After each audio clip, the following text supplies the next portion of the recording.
TFA fam, what is going on? Welcome into the Week 10 buy sell episode. Got some more players that you could trade for or trade away. And Kev's, especially if you're looking to, if you're kind of already looking ahead to the fantasy playoffs, Kev has a bunch of guys you can look to buy that are really going to help you out during the playoffs. I have a buy and a sell for teams that are more looking to claw their way in, that need to stack up some wins. So with that out of the way, Kev, we had three of the same names we were going to talk about. So I'm just going to give you the floor. You have free reign. Hit us with these buys for Week 10. Yeah, I wanted to, kind of hit people with some, kind of like you mentioned, that players that I feel like during the fantasy playoffs that are going to put you on the top. And these guys aren't even just fantasy playoff buys.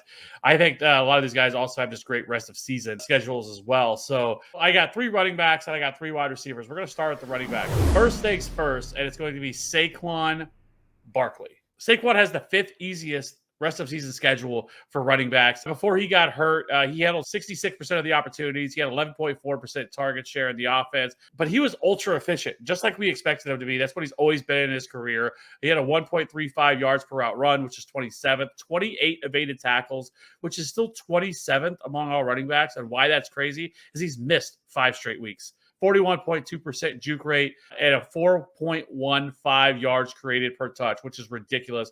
6th most among all running backs. His remaining schedule, they get the Bucs, Eagles twice, and then they get the Dolphins, the Chargers, which is a great matchup. Playoff schedule is Cowboys, Eagles, and Bears, all teams that you could run the football against. So Saquon right now is expected to return this upcoming week. They are on bye this week. His stock is as low as probably you're going to be able to get it. And so, people kind of down on Saquon, thinking he's injury prone. If you're a team that's, 7-8 win team right now, I think you definitely look to go buy Saquon Barkley. The next one up is Javonte Williams. Now, I think this is not just a guy that I'm not calling necessarily that Javonte Williams is going to take over this backfield. Well, that is still 100% in the range of possibility. I think even regardless of that, I still think he can be a solid flex option for teams because he has just been ultra efficient this year. He is 13th in evaded tackles, 8th in breakaway runs, 11th in yards created, and 8th in yards created per touch. His remaining schedule is absolutely fantastic. He gets the Eagles, Chargers, Chiefs, Lions, Bengals, Raiders, Chargers. He has the 4th easiest playoff schedule among all running backs. So buy Javonte Williams wherever you can. He's not going to cost a lot. It's going to be easy investment. And if anything happens to Melvin Gordon, it is absolutely wheels up for Javonte Williams. Next up is Antonio Gibson. He actually has the 5th easiest playoff schedule remaining. You get the Panthers, Seahawks, Raiders, Cowboys, Eagles to close out the season. Now, look, they are coming off bye this week, and so I think that he's going to be healthier than what he's been. He actually got removed from the injury report the week before their bye, and so he with this extra week should give him more time to be healthy. And a lot like we saw last year, I think this could be a really big second half for Antonio Gibson. So Antonio Gibson has one of the lowest values out there. It's not going to take much to get somebody to sell you Antonio Gibson, okay? And I actually think there's going to be a player that we talk about in the buy or the sells that I would absolutely ship out for Antonio Gibson right now, and I think you could do it if you own this guy. So absolutely look to buy Antonio Gibson wherever you can. I think Antonio Gibson could be a guy that can win people some championships this year. Let's move over to wide receivers. First one is actually Diontae Johnson. I just don't think he carries the same weight as some of these other top wide receivers. And we've kind of talked about it before, but I want to talk about it again. He has the 6th easiest playoff schedule. He gets the Chiefs, Titans, and Browns. Give me all of that. And he has a 29% target share, which is 5th most among all wide receivers, a 37.2% market share of the air yards, which I was actually really surprised because if you look at him last year, he was a guy that was really kind of that underneath target, never saw any deep targets. He was a guy that really carried himself on opportunity and volume. And this year, we're seeing something completely different with him, where he's actually seeing deep targets, and the 37.2% market share of air yards is fantastic for him, considering he's also seeing a 29% target share in this offense. So with Diontae Johnson, he's an absolute buy for me. He's not going to cost as much as some of these other elite wide receivers. And I think he's somebody that's going to really close out the season very strong.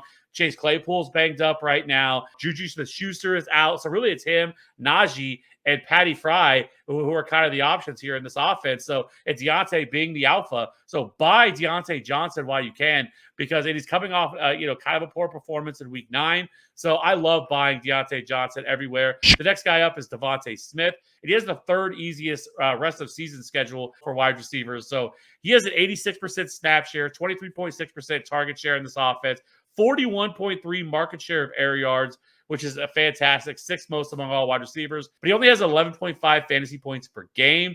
What I will say, he has a 446 unrealized air yards, which is 9th most among all wide receivers. So the opportunity's been there. He's been hurt by some by some just bad luck. He has like 3 touchdowns that were called back by penalties. Now, he is coming off one of his best games of the season, where he had, I think, 5 for 110 and a score. But I think you can expect a lot more of that. And I still don't think his value is as high as it should be. And I think with the remaining schedule they have, I absolutely love buying DeVonta Smith where you can. Their closeout schedule, they get 2 against Washington, which we know they allow the 2nd most fantasy points to wide receivers, and then the Giants, which they allow the 10th most in the fantasy playoffs. So buy DeVonta Smith wherever you can. Jaylen Waddle has the 2nd easiest playoff schedule among all wide receivers, a 23% target share, but only an 18.3 market share of the air yards and only 4 deep targets. I just don't get it what the Dolphins are doing. This guy is an absolute burner. 4.3 speed, and they're not using him at all deep whatsoever. All of his targets have been underneath. He has an 8.9 yard per reception, which is 97th among all wide receivers. However, what they're doing is they're hitting him on these short and intermediate routes, and he's doing the rest because he has 218 yards after the catch, 11th most. So he's a yak monster. So I absolutely love his target share. He has double-digit targets in like 5 of the last 6 weeks as well. So Jaylen Waddle, again, just a guy that people aren't going to value where they should. He has the 5th easiest remaining schedule for wide receivers and the 2nd easiest fantasy playoff schedule among all wide receivers. He gets the Jets, love to see it. 30th in pass DVOA, the Saints. 3rd most fantasy points to wide receivers, and the Titans, which allow the most fantasy points to wide receivers to close out their season. So buy Jaylen Waddle. And one bonus one, I'm not going to get into as much, but I also think that Jerry Jeudy is also an absolute buy. We've seen 25% target share with him as well.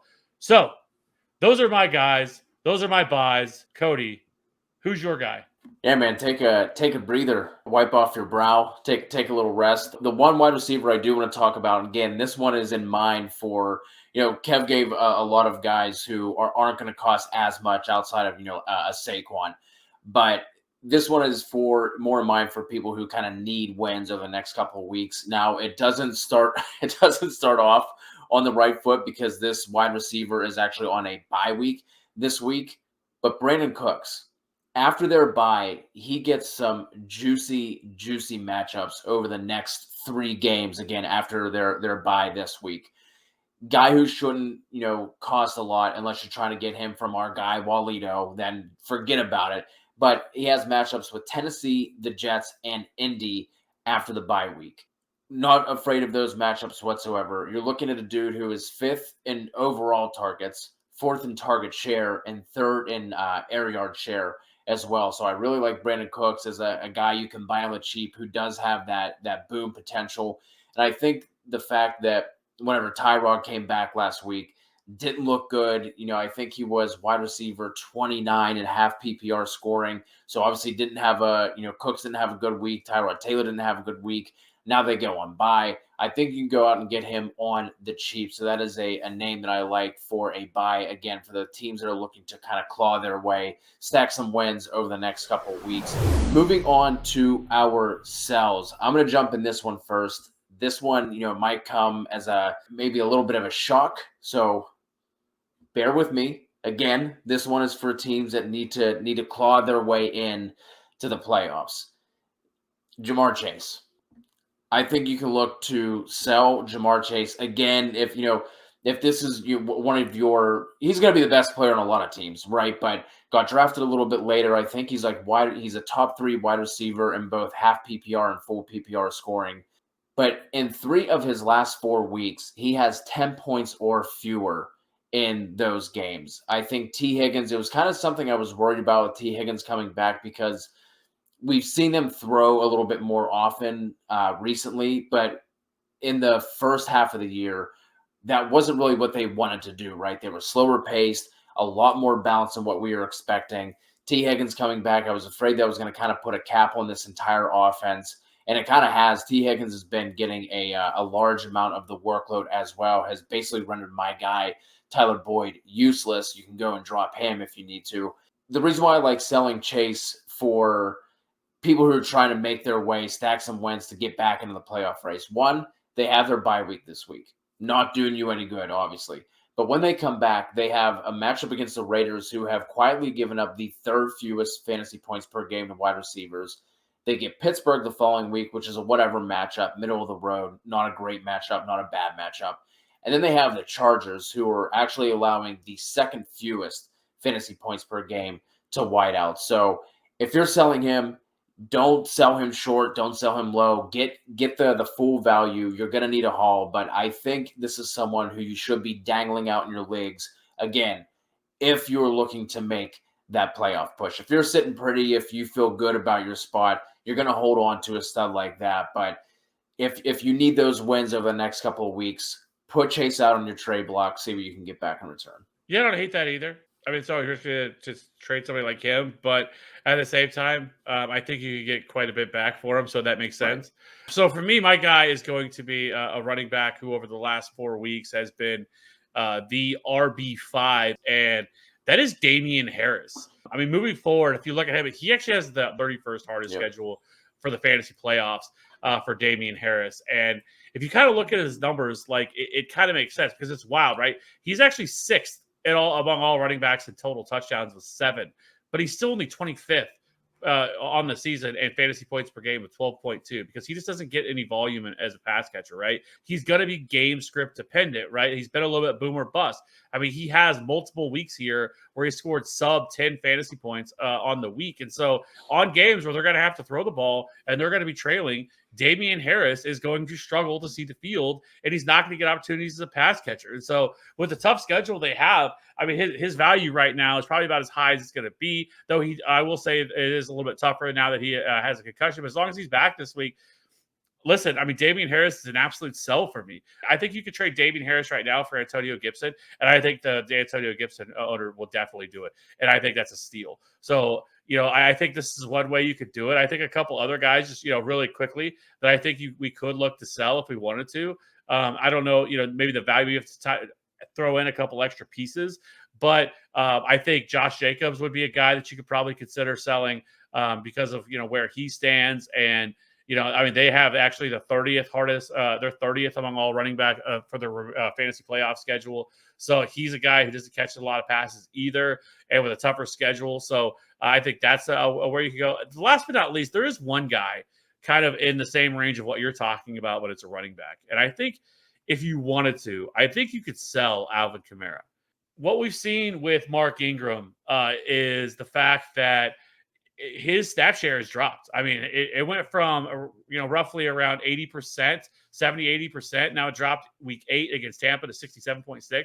And then week 9, it dropped to 58.3%. They actually have a pretty tough closing out schedule as well. The 29th hardest fantasy playoff schedule. Now, he is somebody who's going to see passes. But, man, if they switch from Taysom Hill or from Trevor Siemian to Taysom Hill, it really could affect him in some ways because we know that running quarterbacks typically affect the running back because instead of checking it down, they run. And so I think that's something that could hurt Alvin Kamara's rest of season upside. And so I'm not saying like run out, sell him as fast as you can, but see what you can get for him. And if you're a team that's struggling, I wouldn't hate moving him. I think you could get a decent return for him. And now, don't get me wrong, Alvin Kamara is still great. And I'm not saying the sky is falling, but I don't know if he's going to have too many more of those 30-point fantasy production games, especially if he has Taysom Hill at running back or Taysom Hill at quarterback. And then also you added Mark Ingram, who's now getting a lot more opportunity.